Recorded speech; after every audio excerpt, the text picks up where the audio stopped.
local authorities misunderstand what that deschooling period means. So it's best not to actually say the word deschooling when the local authority makes contact.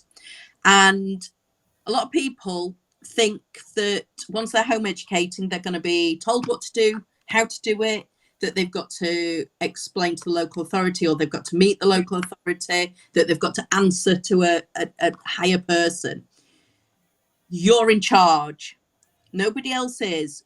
You are legally responsible for providing a suitable education to your child. Yeah. And that's what we advocate: reading our website, learning the law. It's not that complicated. It might seem it at first, but with time you'll come to understand it. But you do need to know it quite quickly to avoid the common pitfalls. Yeah. So the local authority has the option to make informal inquiries. Informal, that's the key. However, the letter, the doorstep in with the person on your door, or the phone call might not sound informal. It might sound, well, usually sounds they threat. put these like legislations on there, like, yeah, we are coming to see you in 3 days. Not, would you like to meet us? They're quite aggressive letters in most local authorities, unfortunately. And some misquote laws, some willfully lie, some are lovely. But some are. Sometimes you get contact within hours of deregistration, all the way through to never. So I can't even say that there's a common time frame, that there is one. So it's not your job to notify them. Once you've deregistered from school, you've done your bit. That's it. If school cause problems, again, we can help you deal with that. But the proper process is deregistration. That's it. Yeah. Local authority can make informal inquiries. Now, they'll ask for a visit. They'll send you forms. They might turn up on your doorstep.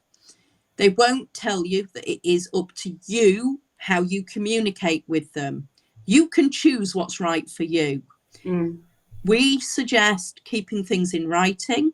It makes it easier and simpler. You have evidence of what's said by both parties, and there's less chance of personalities coming into it, which is quite a lot of the problems that we see. But how to communicate with the local authority when they make these inquiries, again, is on our website.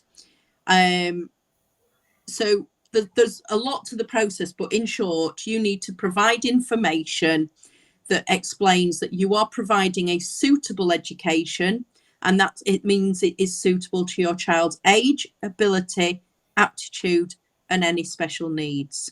It doesn't mean following the curriculum. Yeah. Or anything like school. And your child is not behind. Once you start home educating, your child is where your child is. There is no such thing as behind. No comparisons. No.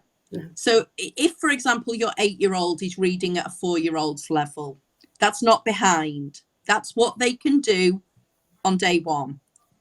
So when you provide information to your local authority, say in 3 months' time, you can say, since we started home educating, my child has now moved up to age 5 level books, or is now willingly reading for fun. They've picked up magazines, or they're reading subtitles.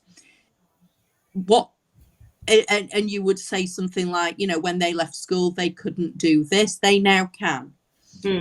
What the local authority are looking for is that the education is suitable to your child. They're not comparing them to school or what they'd be doing in school.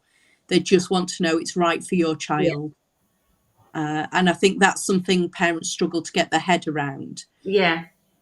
Especially those that aren't following a curriculum or formal style learning. Well, how do I prove that they're learning? Well, you're not proving anything. You're just explaining to satisfy their informal inquiries. Yeah, that sounds good. Yeah. So you've got to include all those informal learning as well.